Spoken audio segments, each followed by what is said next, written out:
16 दिन श्राद्ध के होते हैं और 16 दिन श्राद्ध में से है कोई भी एक दिन श्राद्ध का जो तुम्हारी मर्जी पड़ जाए, जिस दिन तुम घर में फ्री हो, जिस दिन तुम्हारी मर्जी पड़ जाए, जिस दिन तुम्हारा मन कर जाए, उस दिन विष कपि नाम लेकर एक रोटी में थोड़ी सी शक्कर या गुड़, थोड़ा सा चावल, थोड़ा सा अगर चावल नहीं हो तो खीर बन जाए तो ज्यादा अच्छी है, और रोटी के अंदर रखकर वर्ष कपि या विष कपि भगवान शंकर का एक अवतार नाम लेकर अपने दरवाजे के बाहर खड़े होकर जो गौ माता को श्राद्ध पक्ष में किसी भी दिन ये भोजन वर्ष कपि का नाम लेकर दे देते हैं, उसके घर में तभी संपदा की कमी नहीं आती, धन की कमी नहीं। श्राद्ध पक्ष के अंदर चुटकी भर आटा दरवाजे की दोनों चौखट पर डाला जाता।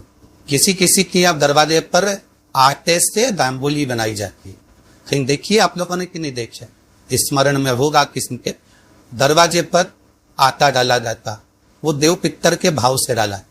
जिस बेटे बेटी का मंगल विवाह नहीं हो रहा हो, शुभ कार्य की सूचना नहीं आ रही हो, बहुत दिनों से खाई कहीं लगी हुई है, अटकी हुई है, नहीं काम हो रहा, हम उनसे कहेंगे ये जो 16 दिन श्राद्ध के हैं, जितने दिन निकल जाए, जितने दिन बचे हैं उन दिन में आपके दरवाजे के बाहर एक चुटकी घर से आटा लाकर चौखट के इस ओर चौखट के उस ओर 16 दिन पर आपके पूर्ण हो। जब अमावस्या आए किसी जलाशय, सरोवर, तालाब, बावरी, कुआं उसके पास में घी का दिया लगाकर आना, बाबा की प्रार्थना कर आना। केवल पवित्र 24 दिन निकलते हैं और घर में कोई शुभ कार्य की सूचना आना प्रारंभ हो जाए। वो देव पितर का वो कार्य देव पितर का, वो देव पितर किस तरह से करेगा? बेटे की शादी, बेटी की शादी, हम कहें कि ठीक है 42 साल भी अगर उम्र हो गई है, 40 साल, 42 साल, 35 साल, 38 साल शादी नहीं हो रही तो कर्तव्य इतना सुंदरता है, पितर दोष काय से समाप्त होता है। तो स्कंद पुराण में लिखा, घर तक एक लोटा पानी भरो, एक कलश में जल भरो, अपने घर में घूमो और उस पानी को ले जाकर शंकर जी को चढ़ा दो। जबकि शिवलिंग पर चढ़ाएंगे तो वो पानी जलाधारी से जाएगा। जलाधारी क्या है? माता जी का हस्त कमल, पार्वती जी का हस्त कमल। तो ये संपूर्ण जब शिव परिवार वहीं पर है तो तुम जब पानी चढ़ाओगे तो वो पार्वती को लगेगा, और पार्वती इतनी खुश होती है कि पितरलोक ने अपने पितरों को कहती, अपने पिताजी को कहती है, पिताजी इसके घर का जल मेरे पास में आया है, इसके पितरों को दे देना। शिव महापुराण की कथा कहती है, अग्नि पुराण कहती है, स्कंद पुराण कहती है कि शंकर पर एक लोटा अगर पानी आप प्रतिदिन चढ़ा रहे हो और पितरों को तर्पण की भी जरूरत नहीं पड़ती, क्योंकि उनको पानी स्वयं पार्वती जी अपने पितरलोक में भेज देती। क्यों दी जाता कौआ को भोजन? सात पुच्छ में कौए को भोजन क्यों दिया डर? क्यों छत पर इलाकर रोटी का टुकड़ा डालते? कांची, अवंतिका, अयोध्या आदि पादि के जितने पावन क्षेत्र है, जगन्नाथ, द्वारका, रामेश्वरम, बद्री नारायण, जितने जितने पुण्यशाली क्षेत्र है, मथुरा आदि के जितने वृंदावन आदि जितने पुण्य क्षेत्र है, शिव महापुराण की कथा में स्कंद पुराण में लिखा है कि जितने पुण्यशाली क्षेत्र है, सारे पुण्यशाली क्षेत्र चाहे चित्रकूट हो, अयोध्या हो, काशी हो, उज्जैनी हो, त्र्यंबकेश्वर हो, जितने पुण्यशाली क्षेत्र है, सारे पुण्यशाली क्षेत्र में पिंडदान होता है। बोल मालूम है क्या मन? सब दो तर्पण होता है, सभी जगह पिंड होता है, सभी जगह तर्पण होगा, पिंड होगा। तो श्राद्ध पक्ष में तुम इतनी सारी जगह जाकर तर्पण कर सकते हो क्या? जम के बोलिए, नहीं कर सकते। इतनी सारी जगह जाकर पुण्य कर सकते हो क्या? नहीं कर सकते। इतनी सारी जगह जाकर तुम ब्राह्मण को भोजन करा सकते हो क्या? नहीं। इतनी सारी जगह जाकर ना पिंड दे सकते, ना तर्पण कर सकते, या पुण्य कर सकते। अब ये 16 दिन में इतने तीरथ कितने हजारों में तीरथ, इतने तीरथ में जाकर कहाँ पुण्य करोगे, कहाँ पिंड दोगे? तो उसका एक निर्णय निकाल दिया कि पितरों के देवता आर्यमा कौए पर कायदे बैठता है, कौए। तो एक काम करो, जब हम पितरों के देवता आर्यमा कौए पर बैठ कर पितृलोक से 16 दिन जब भ्रमण के लिए निकलते हैं तो घूमते हैं, तो क्यों ना एक काम करे कि कौए के लिए भोजन छत पर डाल दे। हमारे छत का कौआ जब अन्न का भात ग्रहण करेगा, पितरों के देवता को बिठाकर जब घूमने के लिए निकलेगा, तो जहां जहां घूमने जाएगा, जब जब बीच में कोई तीर्थ पड़ जाएगा तो वहां के पिंडदान का फल हमको मिल जाएगा। इसलिए कौवे को भोजन कराया जाए। एक कौन सी सब्जी होती है जो पितृपक्ष में ब्राह्मण को भोजन कराते समय नहीं बनाई जाती? एक तो कोमड़ा, दूसरा पत्ता गोभी। जो बंद गोभी होती है ना, वो बंद गोभी जो की ना पत्ता पत्ता वाली, उसकी भी सब्जी पितरों के ब्राह्मण अगर भोजन करता है तो उसमें नहीं बनाई जाती। एक कुमड़ा, ये जो पेठा बनता है ना कुमड़ा का, ये भी श्राद्ध पक्ष में नहीं खिलाया जाए। ब्राह्मण के भोजन में श्राद्ध पक्ष में सबसे ज्यादा जरूरी है दूध की खीर, दूसरा कुरई या गिलकी का भोजन, या तो सब्जी बनाओ या भजिया बनाओ, कुछ भी बनाओ। तीसरा मांस की दाल का भोजन, उड़द की दाल का भोजन। उड़द की दाल का या तो दही बड़ा बना लो, इमरती बना लो, या फिर बड़ा बना दो, या पकौड़ा बना लो, पर उसका भोजन होना जरूरी है। 3 भाग दूध का भोजन आहूतों के हिस्से में चले जाता, गिलकी और तुरई का भोजन पित्तों के हिस्से में चले जाता, मांस की दाल का भोजन, उड़द की दाल का भोजन प्रेतों के हिस्से में चले जाता। इसलिए यह 3 भाग का भोजन ब्राह्मण जब श्राद्ध पक्ष का भोजन करे तो उसमें बनाना जरूर। यही कोई ते कमा रहे हो, सवार वारे खर्चा चल रहा है, घर में कोई बीमार बना हुआ है, घर में कोई तकलीफ आ रही है, कष्ट आ रहा है, तो केवल एक ही हम करना है कि हमें शंकर भगवान को एक नूत का जल समर्पित कर। परंतु श्राद्ध पक्ष के अंदर 16 श्राद्ध के 16 महीने में से ये भिन्न भी थी। अगर हमने एक ही पानी का कलश तक एक ही लोटा है, ऐसा नहीं तुम्हें 27 बार पानी भर के चढ़ाना, लोटा यही है, कलश एक ही है, और उसको धीरे धीरे धीरे धीरे कर 27 बार छोड़ दिया जाता है। उस शिव महापुराण की कथा कहती है कि अगर रोज हमारे पितरों को, रोज हमारे पूर्वजों को अगर हमने तर्पण भी नहीं दिया है, जल भी नहीं दिया है, और शंकर भगवान को 27 बार जल का हाथ समर्पित करते अपने पूर्वजों के लिए है, तो हम नहीं भी दे पाए तो एक बार सुझाव देवता जल जल हम आपके पूर्वजों को प्रदान कर दे। 3 सफेद फूल, 3 चावल के दाने एक कटोरी में अपने दरवाजे के नजदीक में अंदर क्यों उसको रखो। किसी भी दिन जब तुम्हारा मन पड़ जाए, श्राद्ध पक्ष में करने के लायक ही बस तुम्हारा बेटा कंपटीशन एग्जाम में बैठा हो, परीक्षा दे रहा हो, नौकरी के लिए अप्लाई कर रहा हो, या उसको कोई कुछ पाने की ललकता है वो नहीं कर पा रहा, या दुकान व्यापार व्यवसाय के लिए कार्य कर रहा है पर उसका नहीं जम पा रहा, कोई लोन लेने के लिए अप्लाई कर रहा है नहीं जम पा रहा, तो 3 सफेद पुष्प और 3 चावल के पितरों की 3 बेटियां मेना, कन्या और कला। नाम बोलिए फिर से, मेना, कन्या और कला।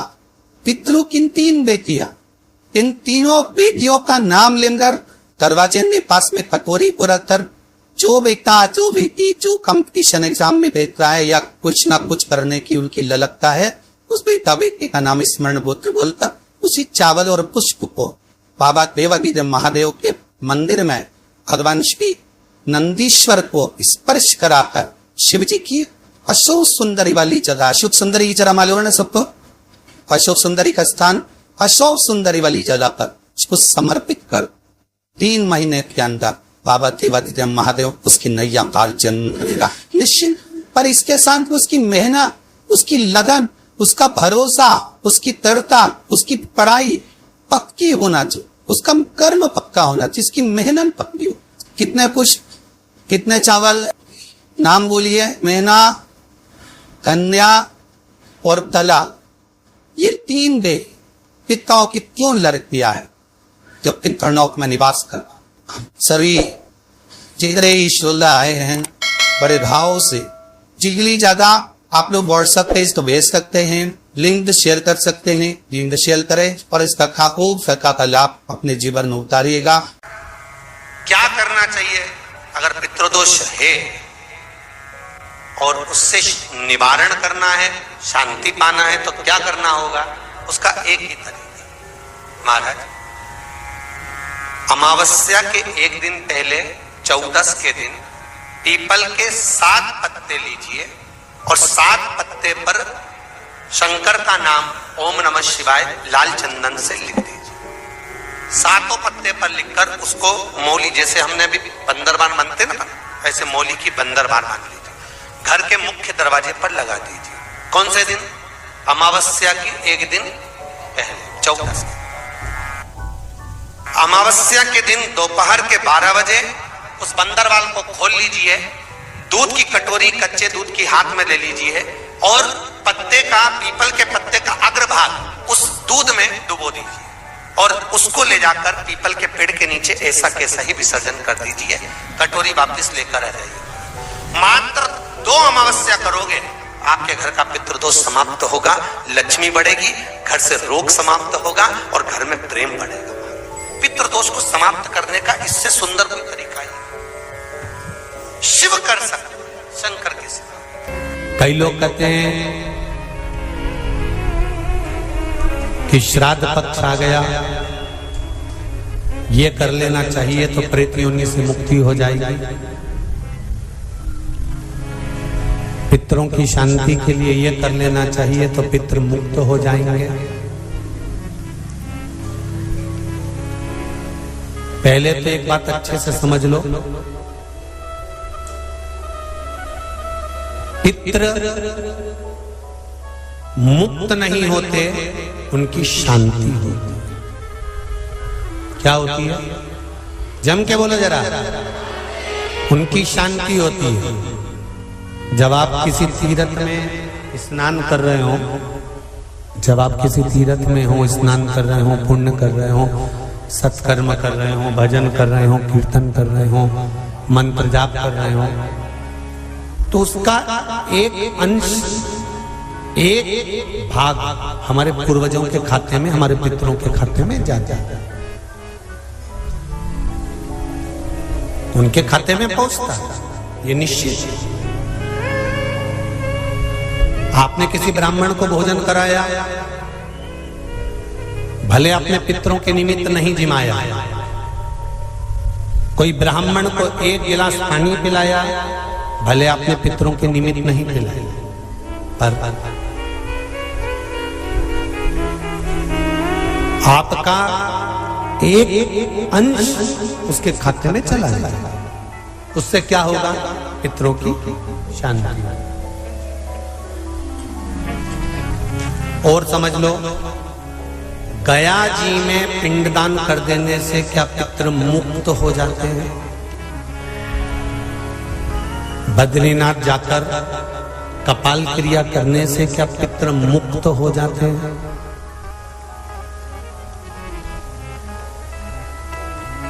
भाई,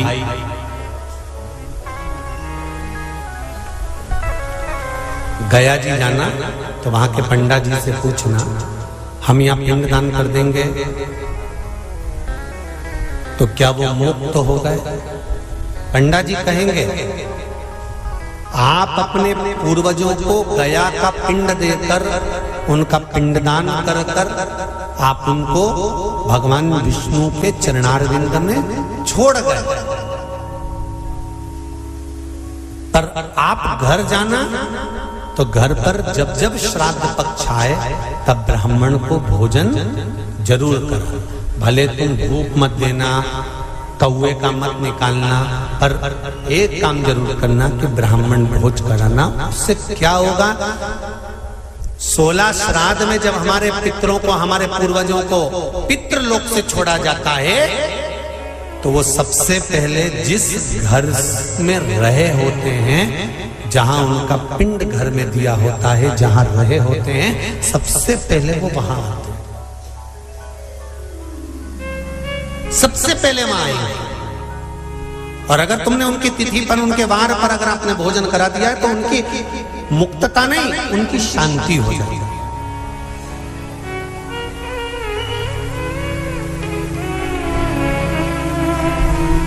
पितरों की मुक्ति कैसे है? उनकी मुक्तता कैसे है? प्रेत योनि की मुक्तता कैसे है? तो कहा, जैसे भगवान का नाम लेने वाला व्यक्ति दूसरा जन्म नहीं पाता, उसी तरह भगवान का जो भजन करते हैं, कीर्तन करते हैं, मंत्र जाप करते हैं, या शिव महापुराण की कथा, राम कथा, भागवत कथा, विष्णु पुराण आदि जितनी भी पुराण हम श्रवण करते हैं, हमारे श्रवण करने का एक भाग हमारे पितरों के खाते में जाता है, तो उस कथा के फल से उनकी मुक्ति हो जाती है, उनकी कथा के फल से मुक्तता।